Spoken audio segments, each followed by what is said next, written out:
জন্য আল্লাহর কাছে সুপারিশ করে কিয়ামতের দিন। এবং সেই সাথে কারোর যদি সন্তান মারা যায়, সেই সন্তান মারা যাওয়ার পর যদি সে সবর করে আল্লাহ তাআলার কাছে, এর মাধ্যমেও ওই সন্তানকে আল্লাহ তাআলা তার পক্ষে সুপারিশকারী হিসেবে দাঁড় করাবেন কিয়ামতের ময়দানে।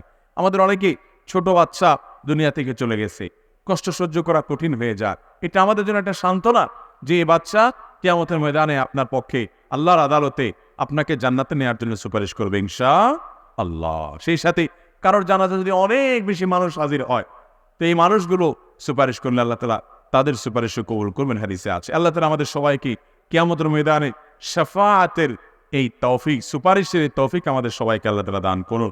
আর শাফাআতু হাক্কুন, আহলুস সুন্নাহ ওয়াল জামাতের আকীদা যে কিয়ামতের ময়দানে সুপারিশ চলবে, অতএব সুপারিশের পাওয়ার জন্য উপযোগিতা নিজের মধ্যে তৈরি করতে হবে। আল্লাহ আমাদের সবাইকে তৌফিক দান করুন। এরপরে প্রশ্ন হলো, মেয়েদের চুলের আগা কেটে সমান করা যাবে কিনা? মেয়েদের চুলের আগা এটা যদি কেটে সমান করা হয় কোনো অসুবিধা নেই। হয়তো উঁচু নিচু আছে, কোনোটা বড় কোনোটা ছোট আছে, কেউ কেটে এটাকে সমান করেছে, তাতে কোনো অসুবিধা নাই। কিন্তু মেয়েদের চুল যদি কেটে এমন করা হয় যে পুরুষ না মহিলা, এটা চেনার উপায় থাকে না। আজকাল এরকম অনেক মহিলা পাওয়া যায় না, দেখা যায় না যে মহিলা না পুরুষ, এটা বোঝা উপায় পাওয়া যায় না, কঠিন হয়।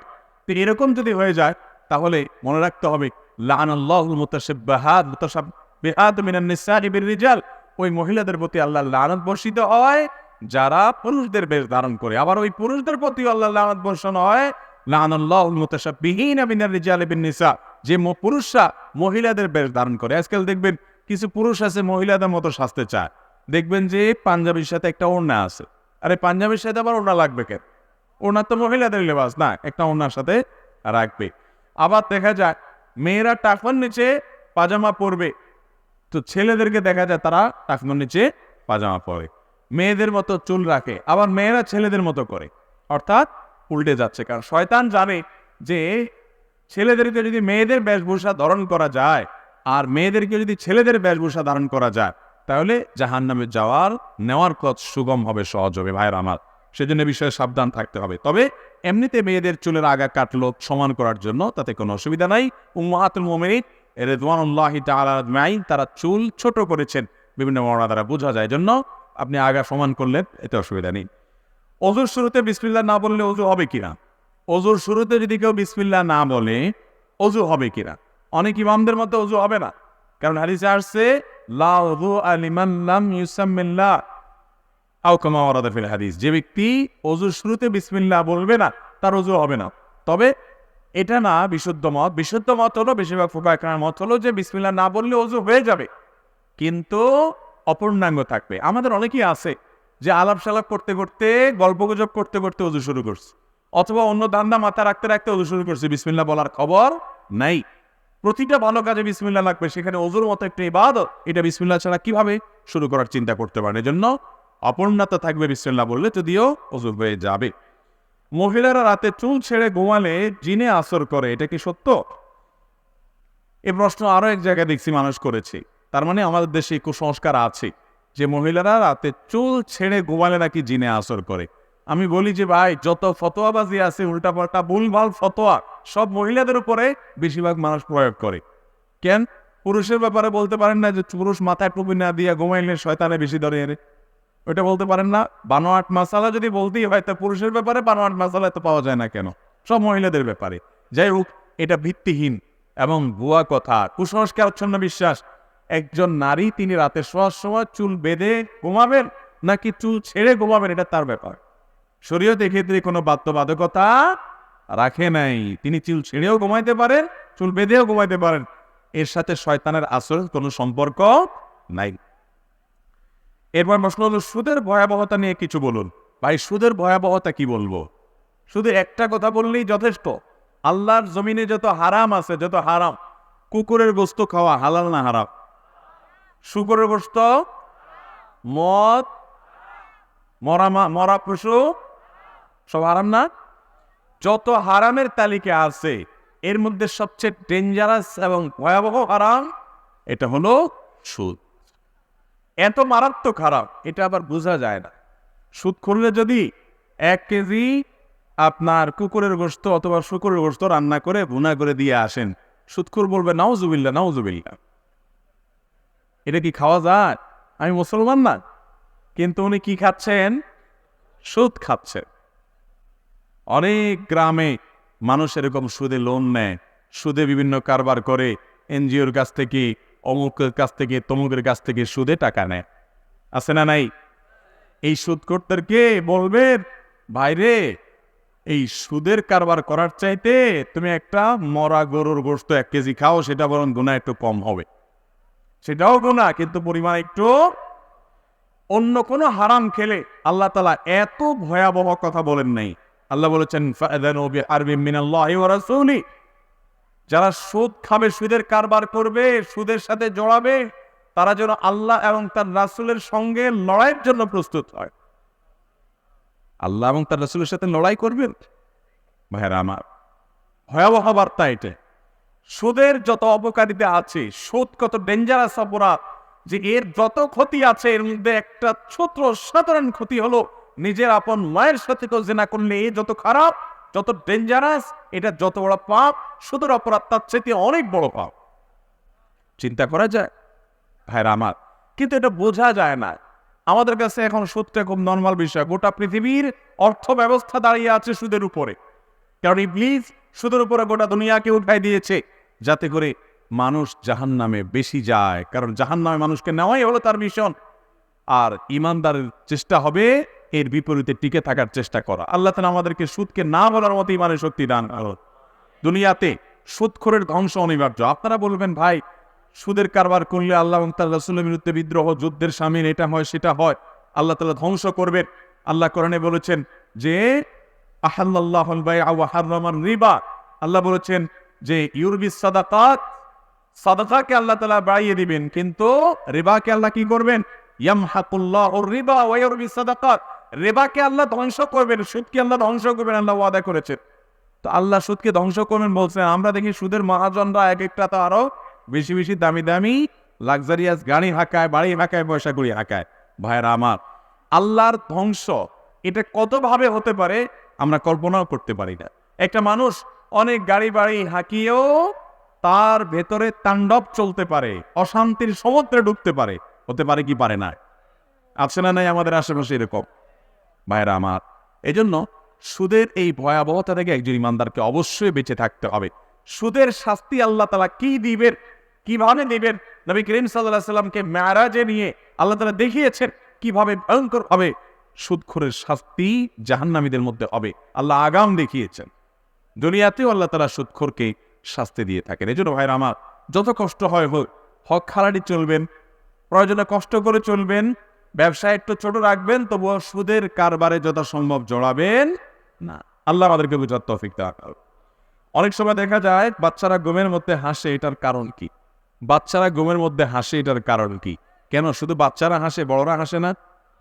আপনারা ঘুমের মধ্যে হাসেন না? বলে কিভাবে টের পাবো? আমি ঘুমাইলে তো দেখি না। তো আপনি দেখেন না, কিন্তু আপনার আশেপাশে অনেক মানুষ দেখেন না ঘুমের মধ্যে মিটমিট করে হাসে? ঘুমের মধ্যে মানুষ হাসে নিশ্চয়ই এই কারণে যে ঘুমের মধ্যে এমন কোনো স্বপ্ন দেখে, যে স্বপ্ন দেখার কারণে সে কি করে? হাসে।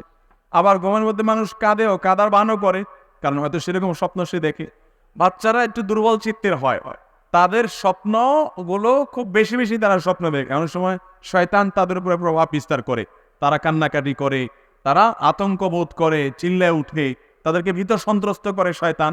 আমার কখনো এমনই কোনো দৃশ্য দেখে যেটা দেখে তারা হেসে দেয়। অতএব এই হাসিটা স্বপ্নে কোনো কিছু দেখার কারণে হতে পারে। কবরে 3টি নাকি 4টি প্রশ্ন করা হবে, কেউ বলে 3টা, কেউ বলে 4টা। কবরে কয়টা প্রশ্ন করা হবে, 3টা নাকি 4টা? এটা নিয়ে মতপার্থক্যের কিছু নেই ভাই। কবরে মূল প্রশ্ন হবে 3টা, মান রব্বুক ওয়া মা দীনুক, এবং এই ব্যক্তি সম্পর্কে তুমি কি বলো, বা ওমান নবিয়্যুক, তোমার রবকে, তোমার দিন কি, তোমার নবীকে, বা এই লোকটাকে চিনো কিনা দেখিয়ে নবী সাল্লাল্লাহু আলাইহি ওয়াসাল্লামকে বলা হবে। তো এই 3টা প্রশ্ন হবে মূল।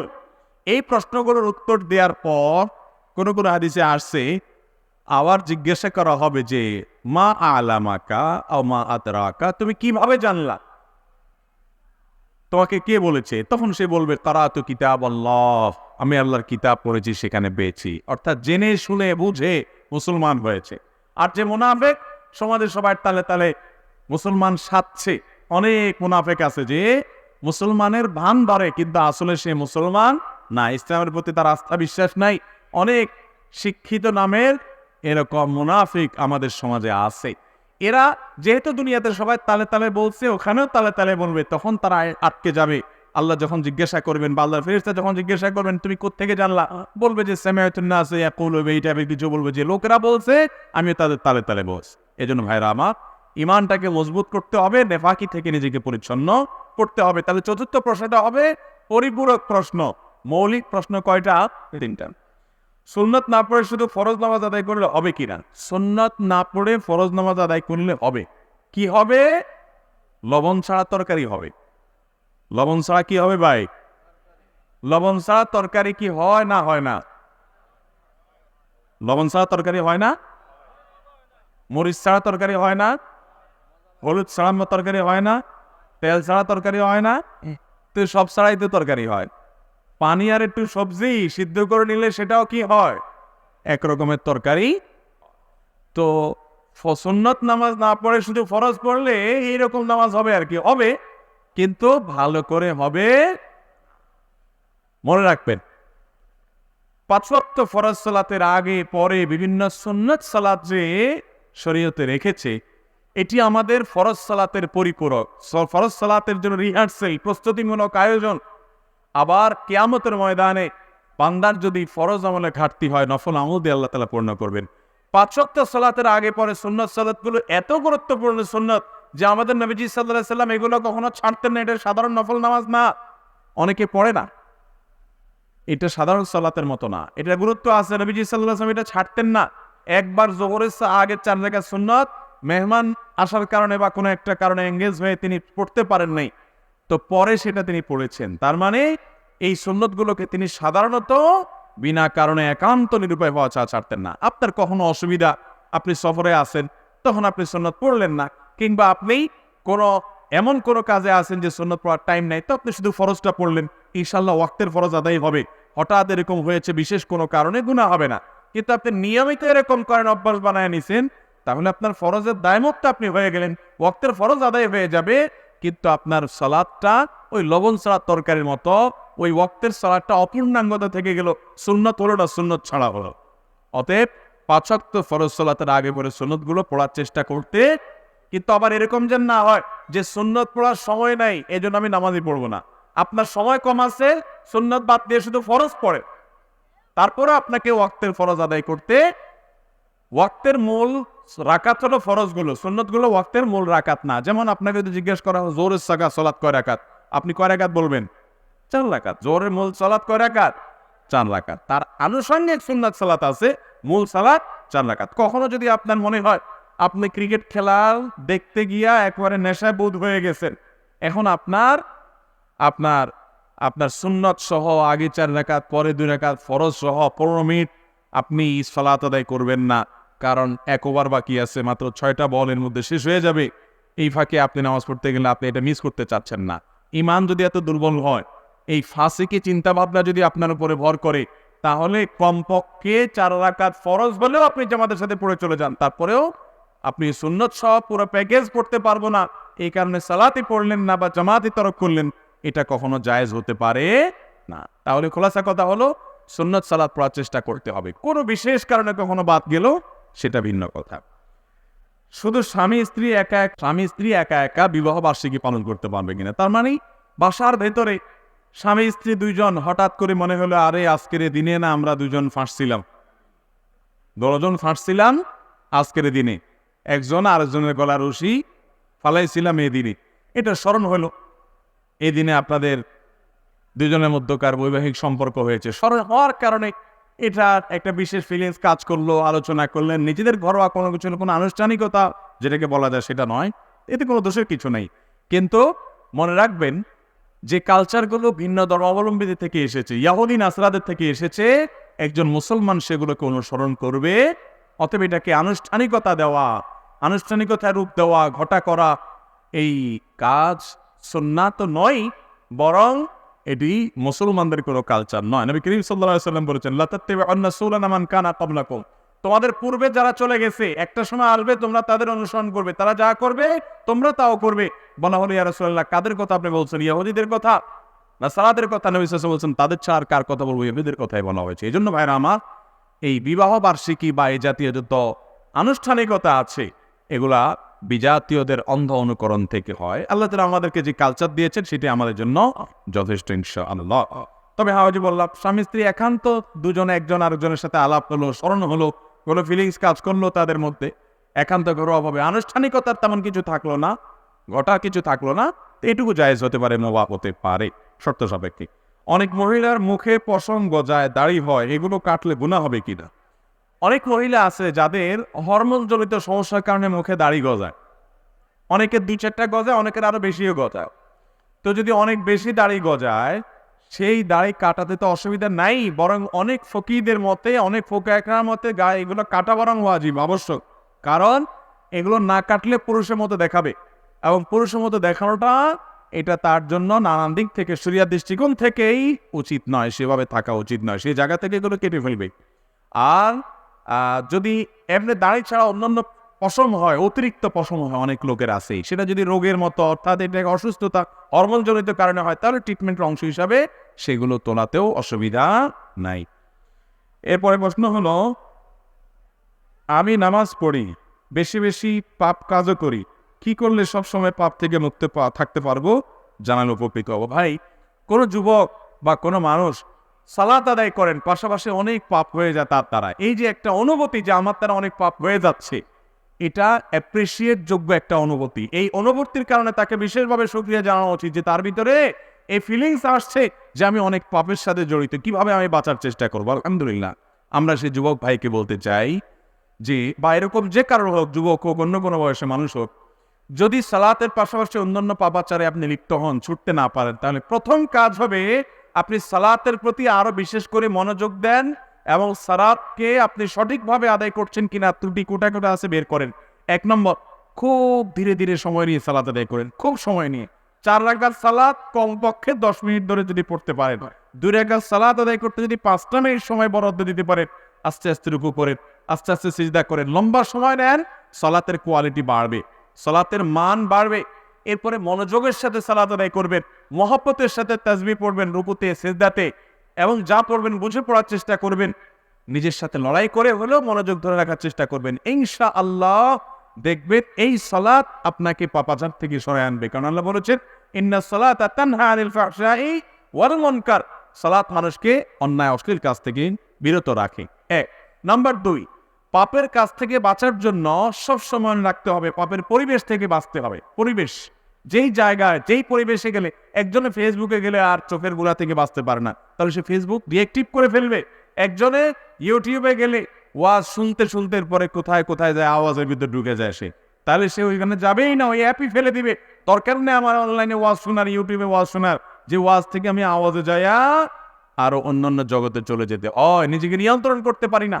যার ভিতরে আত্মনিয়ন্ত্রণের ক্ষমতা নেই, সে এসব জায়গায় যাবে না, কারণ যে সে সওয়াব করতে গিয়ে আরো কি করবে, গুনাহ করবে। গুনাহের পরিবেশ থেকে সরে আসলে গুনাহ থেকে, পাপ থেকে বাঁচা সহজ হয়। আল্লাহ এই জন্য বলেছেন লা তাকরাবুজ জিনা ওয়ালা তাকরাবুজ জিনা, জেনার কাছেও যেও না, কারণ আল্লাহ জানেন জেনার কাছে গেলে জেনা থেকে বাঁচতে ফিরে আসতে পারবে না, এই জন্য আগে থেকে বাদ দিতে হয়, গুনার পরিবেশ থেকে সরে আসবেন।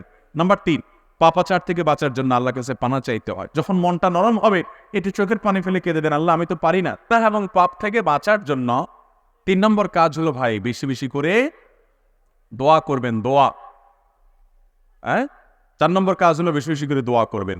যত বেশি আল্লাহর কাছে গুনাহ থেকে মাপ পাওয়ার জন্য, গুনাহ থেকে বাঁচার জন্য দোয়া করবেন, আল্লাহ তাআলা হেফাজত করবেন।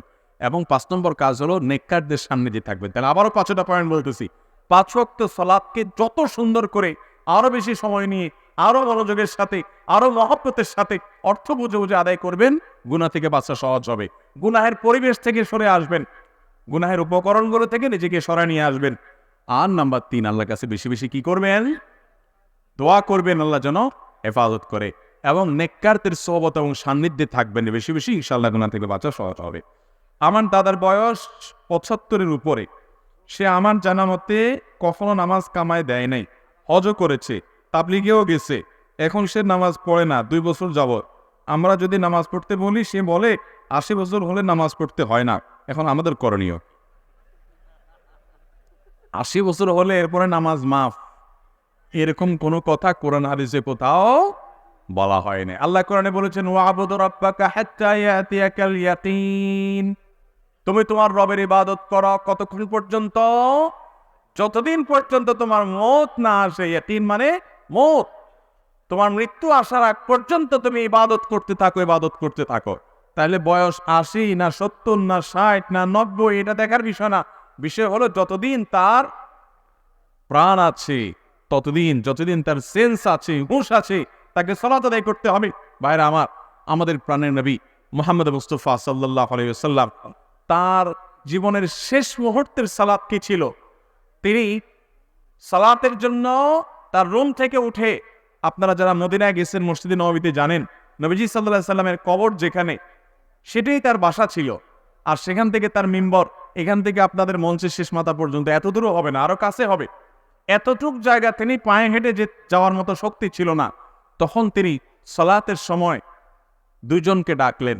একজন ছিলেন আব্বাস রাদিয়াল্লাহু তাআলা আনহু, আর একজন ছিলেন আলী রাদিয়াল্লাহু তাআলা আনহু। তাদের দুইজনের কাঁধে দুই হাত দিয়ে শরীরের সমস্ত ভার তাদের উপর ছেড়ে দিয়ে পাওটাকে মাটির সাথে টানতে টানতে, ছেঁচড়াতে ছেঁচড়াতে এসে মিম্বরের কাছে চলে আসলেন।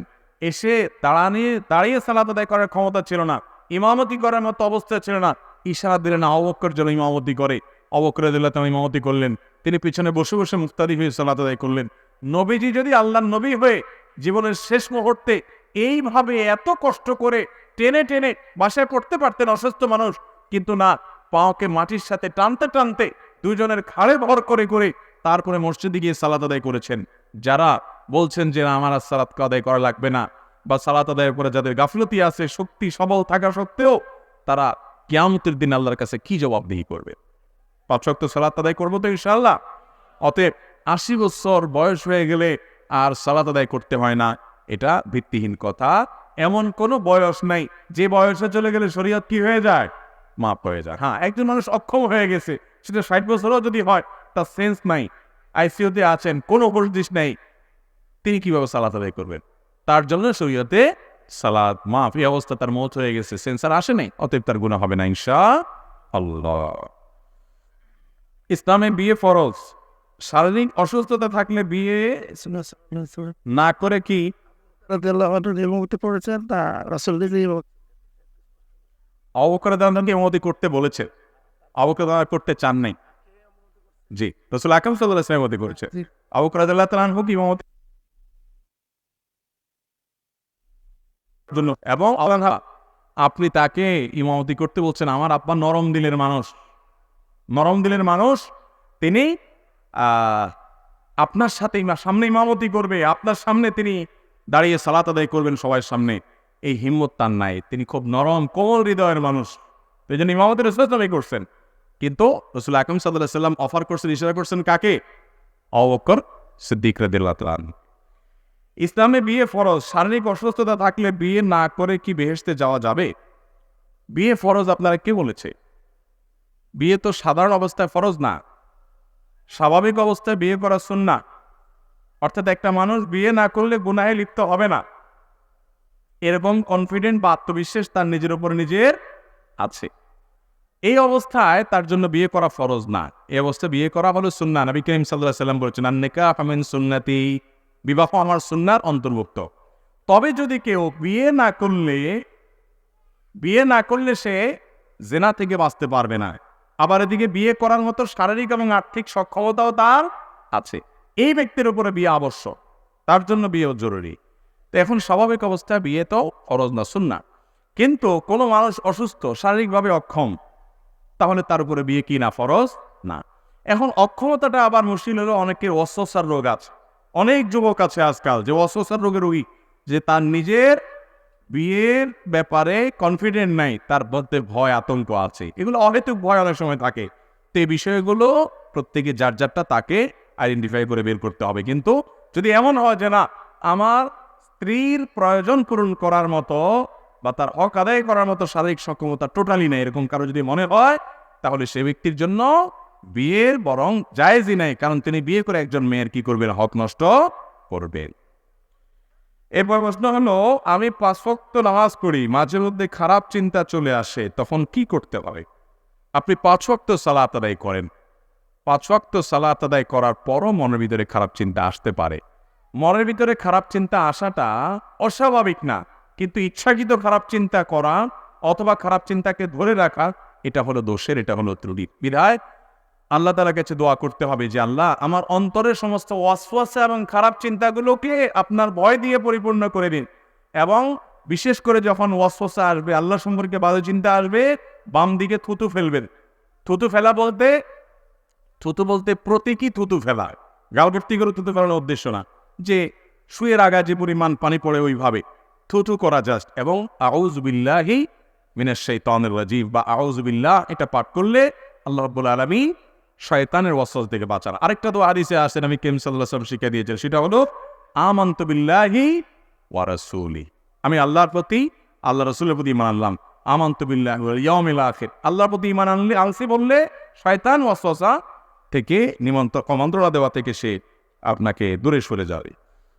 আমার শিক্ষা যতটুকু তা দিয়ে আমি বাসায় বাচ্চাদের কোরআন শিক্ষা দেই, কয়েকজন হাদিয়া দেয়, আমার নেওয়া জায়েজ হবে কিনা? বিভিন্ন হাদিসে কোরআন শিক্ষা দিয়ে সরাসরি হাদিয়া গ্রহণ করার ব্যাপারে নিষেধাজ্ঞা এসেছে। একজন একটা ধনুক বা তীর নিয়েছে, নবী করিম সাল্লাল্লাহু আলাইহি সাল্লাম তাকেও ভর্ৎসনা করেছেন এবং সেই ব্যাপারেও নিষেধাজ্ঞা আরোপ করেছেন। কিন্তু পরবর্তীতে নবী করিম সাল্লাল্লাহু আলাইহি সাল্লামের আরো অনেকগুলো হাদিস, সাহাবায়ে কেরামের আমালের আলোকে দ্বীনের এই সমস্ত কাজ যেগুলোর উপরে দ্বীনের পাকা নির্ভর করে, যেগুলোতে মানুষের আবসে অক্ত হয় বা সময় নিবেদন করতে হয়, এবং এটাতে ডেডিকেটেড লোক না থাকলে আল্লাহর দ্বীন দুনিয়াতে টিকে থাকাটা কঠিন হবে, এই বিষয়গুলোর মধ্যে থেকে একটা হলো দ্বীনের শিক্ষা দান করা। এটার জন্য কোনো লোক যদি টাকা গ্রহণ করে, পারিশ্রমিক নেয়, সেটাকে পৃথিবীর প্রায় সমস্ত উলামায়ে কেরামই জায়েজ বলেন, এটাকে নাজায়েজ কোনো উলামায়ে কেরাম বলেন না, এবং সেটি অনেকগুলো হাদিসের আলোকে এবং আয়াতের আলোকে। আমার স্বামী পরকীয়া লিপ্ত, নামাজ পড়ে না, আমি কিছু বললে আমাকে বাড়ি থেকে বের করে দেয়, মারধর করে, এতে আমার করণীয় কি, তাকে রূপথ থেকে ফেরাতে? দেখুন, পরকীয়া, বিবাহিত মানুষ বিবাহ করার পরও অবৈধ সম্পর্ক, এটা এখন মহামারীর মতো হয়ে গেছে, ঘরে ঘরে হয়ে গেছে। বেশিরভাগ ঘরগুলোতে এমন এমন পুরুষরা পরকীয়ায় লিপ্ত, এমন এমন মহিলা পরকীয়ায় লিপ্ত যে কল্পনাও করা যায় না। 5 ওয়াক্ত সালাত আদায় করে অথচ পরকীয়ায় লিপ্ত, পর্দা করে অথচ পরকীয়ায় লিপ্ত। এর অন্যতম কারণ হলো সোশ্যাল মিডিয়ার যথেচ্ছা ব্যবহার, গোপন পাপ, এগুলো মানুষকে পরকীয়ার দিকে নিয়ে যাচ্ছে। এবং আকাশ সংস্কৃতি, যেটা পশ্চিমা দুনিয়া থেকে আমাদের এখানে আমরা আমদানি করছি, আমাদের পার্শ্ববর্তী দেশ থেকে আমরা আমদানি করছি, এগুলোও আমাদের পরিবারগুলোকে ধ্বংস করে দিচ্ছে, আমাদের সংসারগুলোকে অশান্তির সাগরে হাবুডুবু খাওয়াচ্ছে, এবং ঘরে ঘরে পরকীয়া হচ্ছে। ভাইরা আমার, এই জন্য 1 নম্বর কথা হলো, ঘরে তাকওয়ার চর্চা থাকতে হবে, তাকওয়ার চর্চা থাকতে হবে, কোরআন এবং সুন্নাহর তালিম থাকতে হবে। কোরআনের আয়াত পাঠ করে, হাদিসে রাসূল পাঠ করে ঘরোয়া মজলিসে তালিম চালু করবেন, নিজেদের মধ্যে কোরআন হাদিসের চর্চা বাড়াবেন, তাকওয়া বাড়াবেন, এবং মুত্তাকি পরহেজগার ফ্যামিলিগুলোর সাথে বন্ধুত্ব করবেন। এর মধ্য দিয়ে পরিবারের মধ্যে তাকওয়া আসবে। পরিবারের মধ্যে তাকওয়া আনার জন্য তাকওয়া আছে এইরকম ফ্যামিলির সাথে রিলেশনের কোনো বিকল্প নাই। আমাদের সমাজে দেখা যায় যে অনেকেই